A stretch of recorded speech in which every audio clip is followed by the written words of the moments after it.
गंगा पर बन रहे हैं और तैयार हुए हैं, जो गंगा को की बात को पूरा करके उसको लोगों को राहत देने का काम चल रहा है।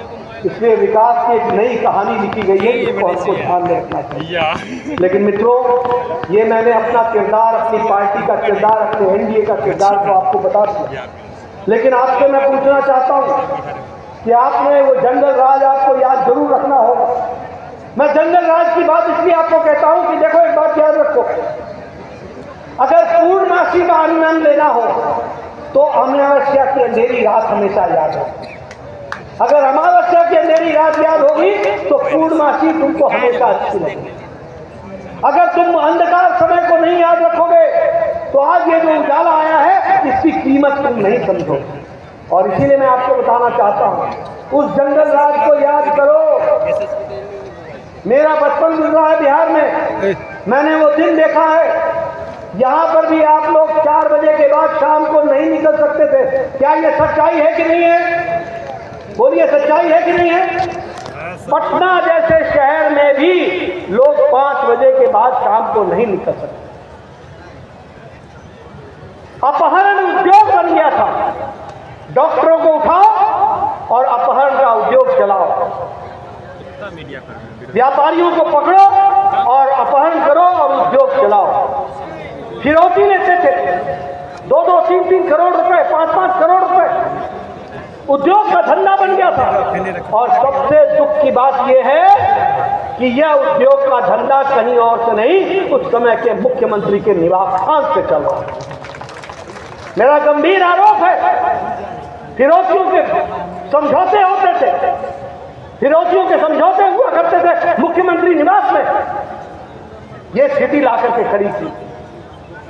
विश्वास आईएएस ऑफिसर की पत्नी के साथ जो दुष्कर्म हुआ, और दुष्कर्म में जो लोग थे वो छूट गए, वो बच गए, ये जंगल राज का नमूना था। एक आईएएस ऑफिसर, दलित आईएएस ऑफिसर, उसको जिंदा मार दिया गया, वो भी हमने दिन देखा है।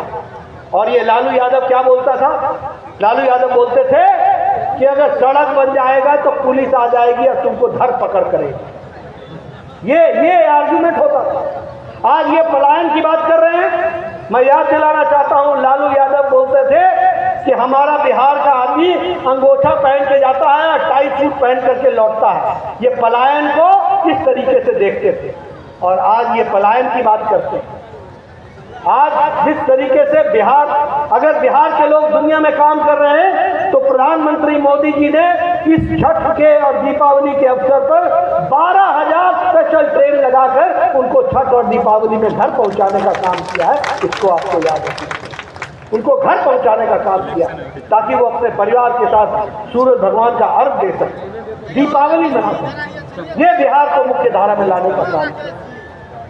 हाईवे, नेशनल हाईवे, एक्सप्रेसवे, हर तरीके से विकास के काम को जहां हम लोगों ने तरजीह दी है, वहीं हम इस तरीके से इस काम को आगे बढ़ा रहे हैं। और कांग्रेस पार्टी के बारे में बोलना चाहता हूं। कांग्रेस पार्टी ने हमेशा बिहार के बारे में गलत शब्द बोले। तेलंगाना का मुख्यमंत्री है रेवंत रेड्डी, कांग्रेस का, वो बोलता है कि बिहार के डीएनए से तेलंगाना का डीएनए, लोगों का डीएनए अच्छा है। आप बताइए, ये सुनने के लिए बैठे हुए हैं क्या? ये कांग्रेस पार्टी के लोग आएंगे तो इनसे पूछोगे कि नहीं पूछोगे? ये चन्नी बोलता है कि बिहार के भैये आकर के हमारे पंजाब में गड़बड़ी कर रहे हैं। ये राज ठाकरे बोलता है कि हर बिहार, ये जो बलात्कारी है ये बिहारी है।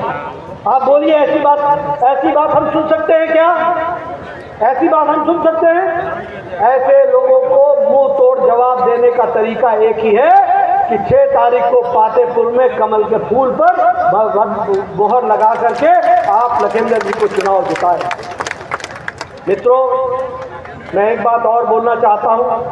आज ये तेजस्वी और लालू यादव आज विकास की बातें कर रहे हैं। इनसे पूछो कि तुम्हारे राज में, तुम्हारी माता के राज में, तेजस्वी की माता जी के राज में और लालू जी के राज में, तेजस्वी के पिताजी के राज में किस तरीके का अंधकार था, किस तरीके के लेकर, स्कूल की स्कॉलरशिप देने से लेकर, महिलाओं को आरक्षण देने से लेकर, महिलाओं को मुख्य धारा में खड़ा करने का काम नीतीश कुमार ने किया है। इस बात को हमको ध्यान में रखना है। इसलिए विकास की दृष्टि से अभी बिजली के बारे में आपको बताया उन्होंने कि किस तरीके से 1 करोड़ से ज्यादा लोगों का बिजली का बिल जीरो आ रहा है। किस तरीके से प्रधानमंत्री सूर्य घर घर योजना को हम आगे बढ़ाने का काम कर रहे हैं। किस तरीके से आशा वर्कर्स के तनख्वाह में 3,000 रुपए की वृद्धि की गई है। ममता वर्कर्स के बीच में उसको 600 की वृद्धि की गई है। यानी हर तरीके से सर्वांगीण विकास के लिए सशक्तिकरण करने का काम प्रधानमंत्री मोदी जी के आशीर्वाद से नीतीश कुमार जी ने बिहार की धरती पर किया है। इस बात को हमको ध्यान में रखना है।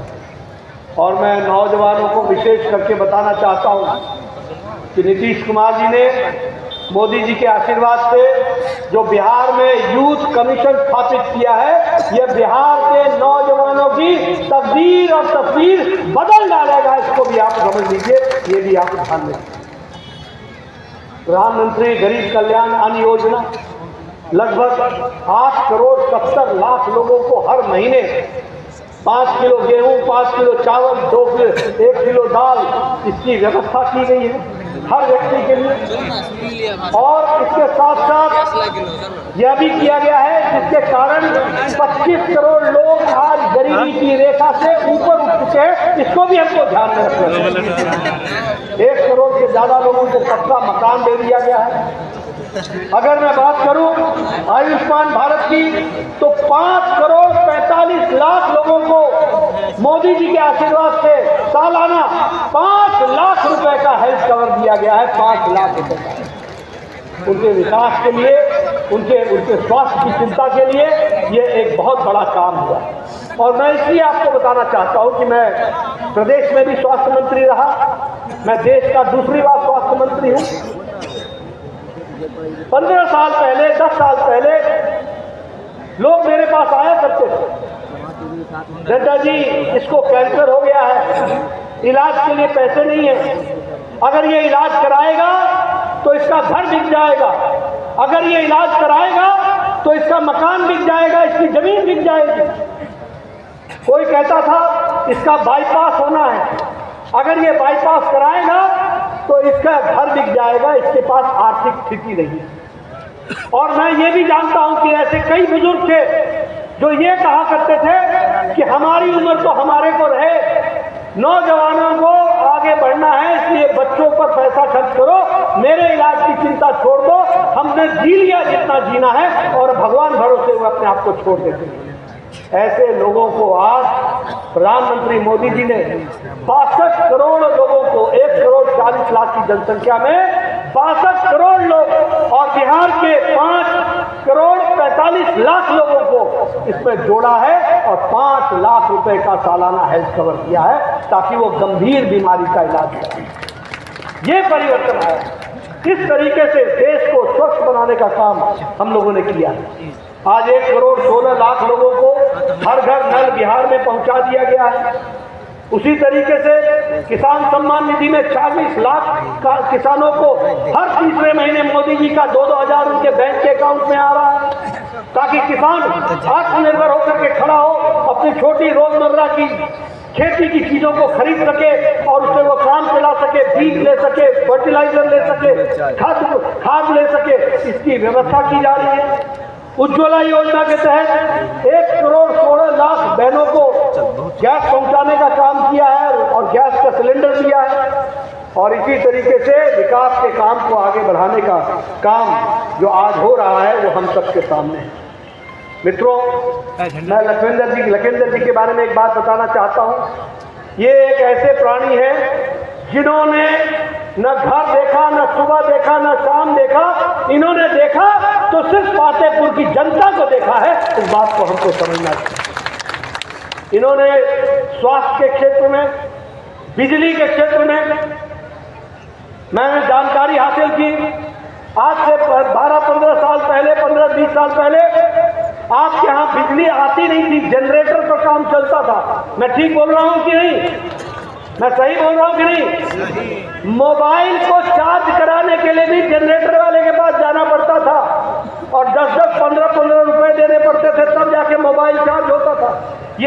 देखा है कि नहीं देखा आपने? मैं सच बोल रहा हूँ कि नहीं बोल रहा हूँ? आज आपके यहाँ 22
Ini